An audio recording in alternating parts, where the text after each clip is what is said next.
குழம்பு ரெடி ஆயிடுச்சுங்க.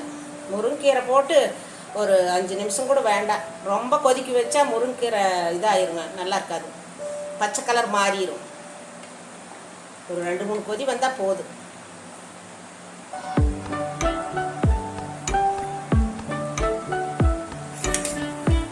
குழம்பு ரெடி ஆயிடுச்சு. ராய்க்களிக்கு சூப்பராக இருக்குங்க தொட்டுக்கு.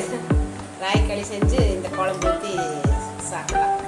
அது சாப்பாட்டுக்கு நல்லா இருக்கும். சாப்பாட்டுக்கு தான் செய்யறேன் நான். பாருங்க, குழம்பு ரெடி ஆயிடுச்சு. பாருங்க, அரைச்சி வச்ச முருங்கைக்கீரை குழம்பு. நீங்களும் செஞ்சு பாருங்க. நல்லா இருந்தால் லைக் பண்ணுங்க.